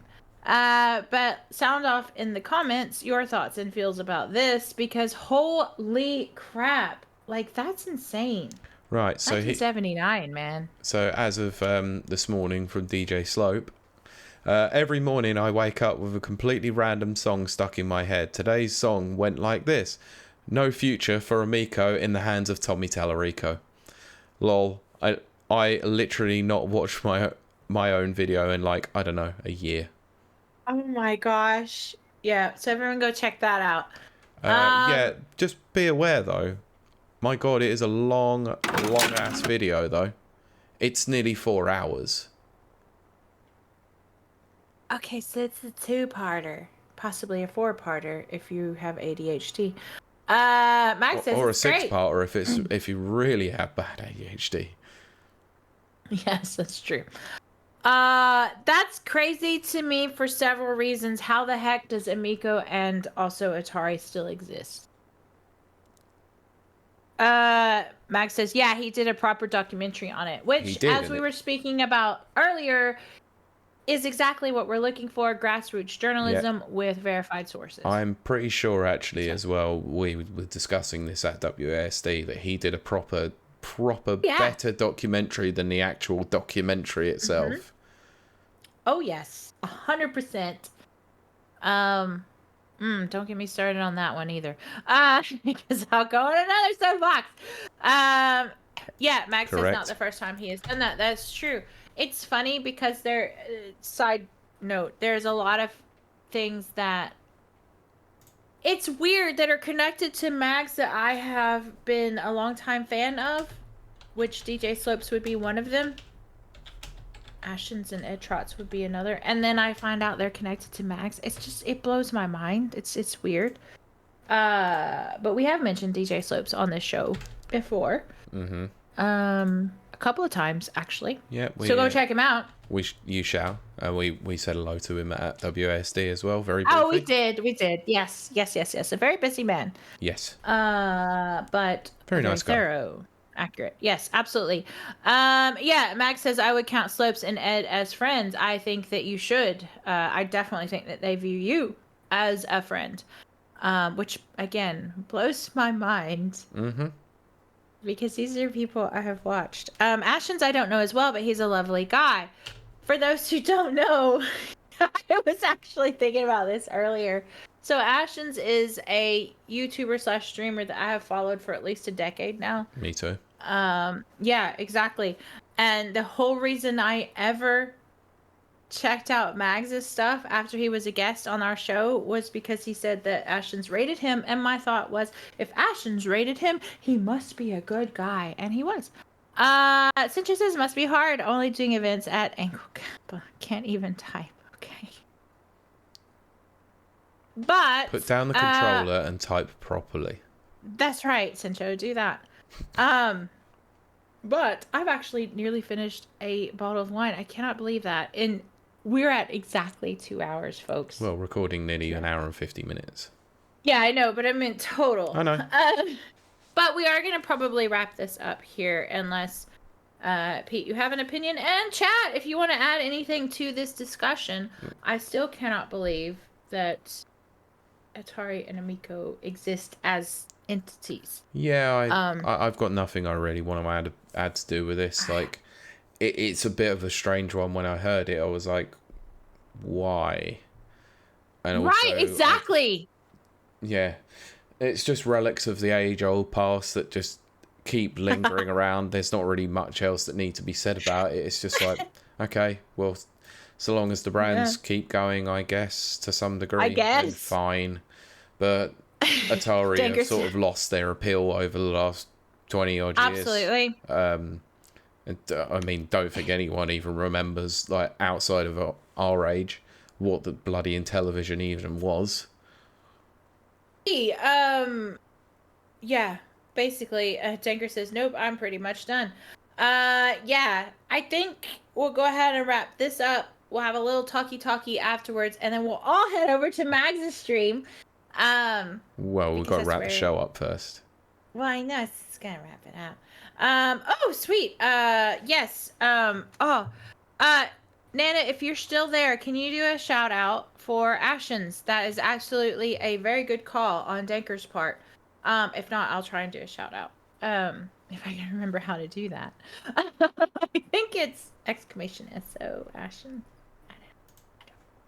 Anyway, Nana, let me know if you're still there, and then I will shout us out. I will shout Ashens out before we end. But we do have one thing we do have to talk about. It's this thing that's happening in August, Pete. Do you remember? It's not my birthday, because my birthday already happened. It's not your birthday, because your birthday's on Valentine's. Yeah, thanks. Yes, thanks for telling everyone Santa. again. Yeah, I know, but, you know, that's how that goes.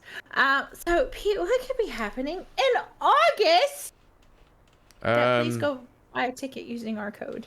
I don't know. Some event run by some guy. Some guy. Some young guy. The cream of some young guy. Yeah, I was going to say, please do not make me say that. Yeah, I've not heard of it as well, but I keep getting told it's some event called Timeless Gaming Expo. Yes, convention. Timeless Gaming Convention Expo Experience. Don't know.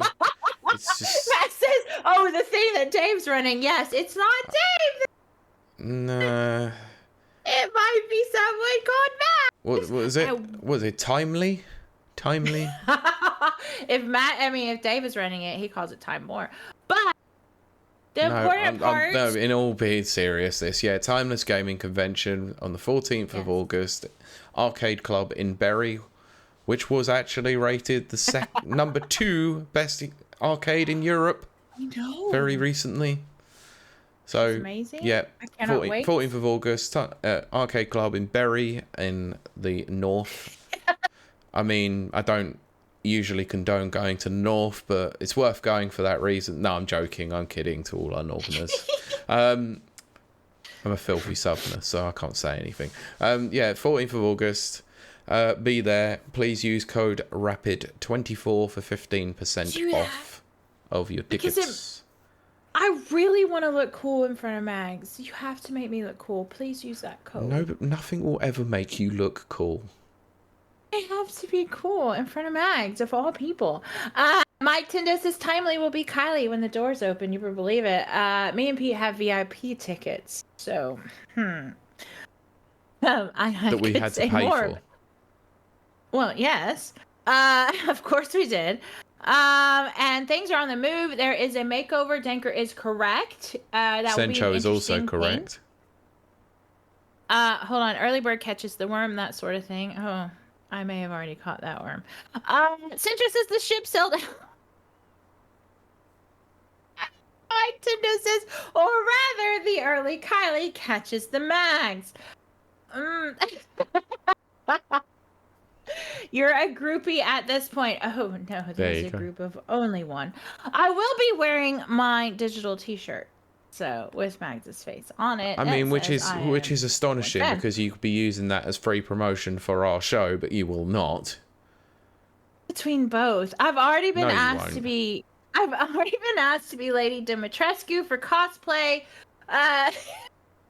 Mike Tindo says, "Skirt your loin, Mags." Oh, that ship has sailed. But I have been asked to be Lady Dimitrescu for cosplay, so I'll probably do that. Just says Max, you know this is This is not the after show banter. This is on the show forever. Max will be on there for 8.5 out of 10 seconds. Then it switches to rapid reviews for 1.5. We will be doing a live show from there. In all seriousness, we actually know several people that are going, and it's going to be amazing. We will try and do something that night, so long as. Oh, we definitely will. Yeah, so long as you don't get too drunk.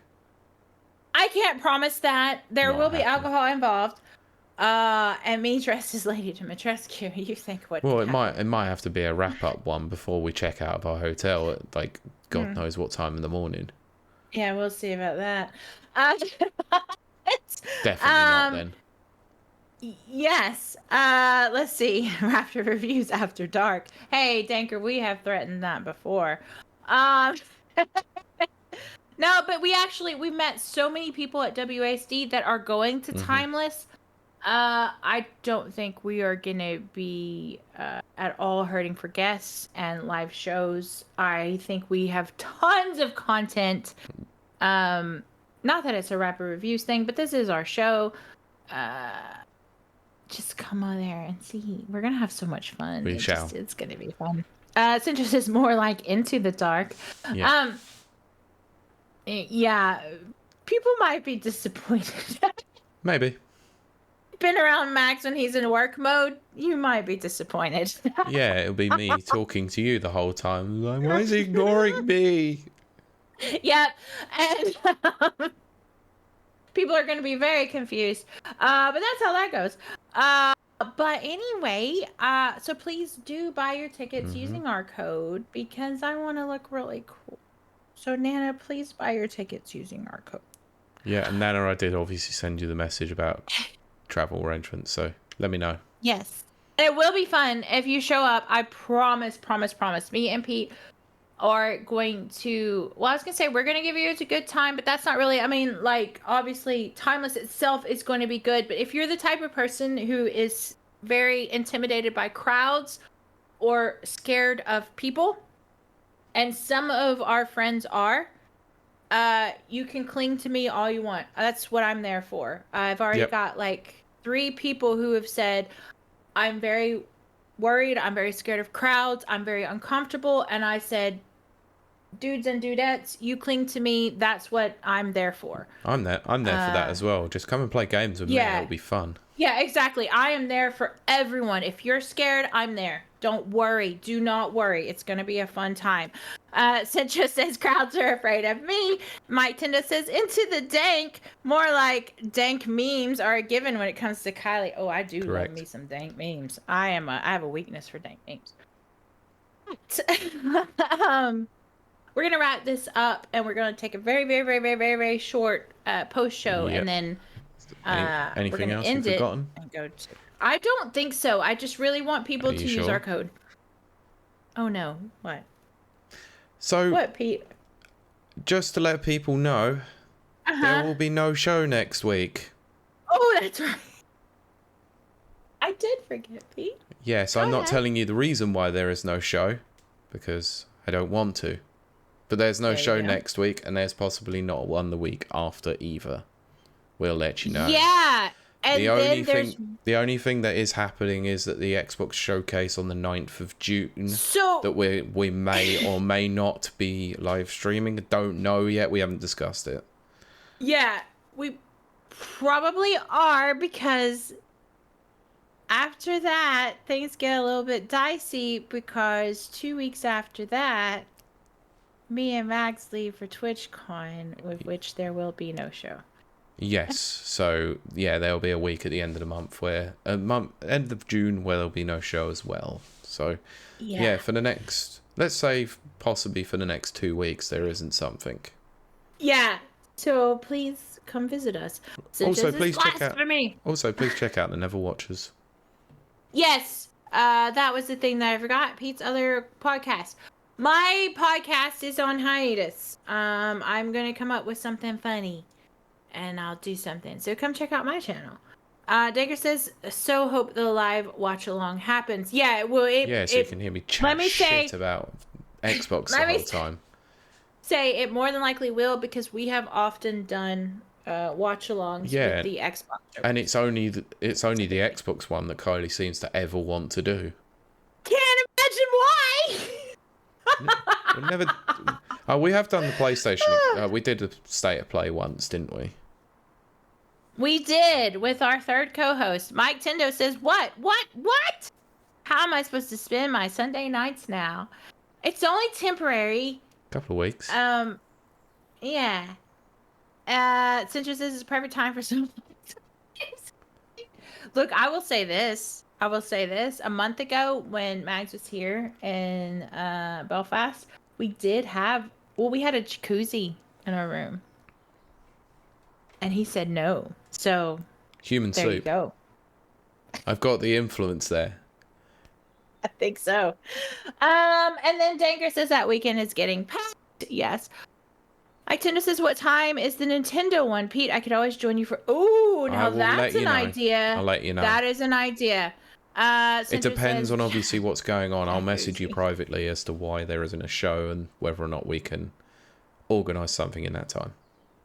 Max says true story, which I think is good man. In regards to me saying there was a jacuzzi and he said no. But it's me and Max. I wouldn't be anyway. Dacre said late June is the rumor currently, and Mike Tendo says no worries, mate. Yeah, I think that's a good idea. But we're gonna wrap this portion up because we need to get over to Mag's stream.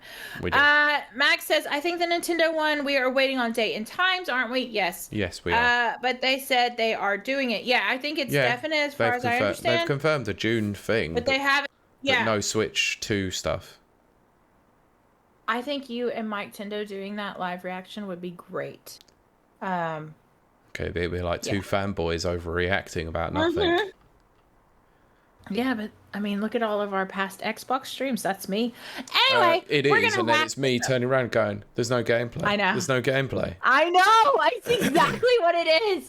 You say that to me and Kieran. There's no gameplay. And me and Kieran are like crying because Halo Infinite. And we're both like tear streaming, and you're like, crap. There's no gameplay. There's no gameplay. We're just like weeping. Yeah. Anyway, so this is I'll be the hater in chat to counter the weight. Yeah, exactly. That's normal. Mike Tindus is most likely Pete. Okay, we're gonna wrap the portion up. Please stick around for the after portion, and then everyone go check out Max. Mike Tindus says, or we could be completely stoic because there's no games we are interested in. That too could happen. Yes. Anyway, let's go. Thank you so much for joining us this evening, which has mostly been me on soapboxes ranting. I do apologize. It happens ever so often. Pete picks stories that, tweak me. Yeah, we're thinking about that, Denker. Don't worry. Jesus Christ. I know, I'm ignoring. It even says in the bloody thing, read after record, for Christ's sakes.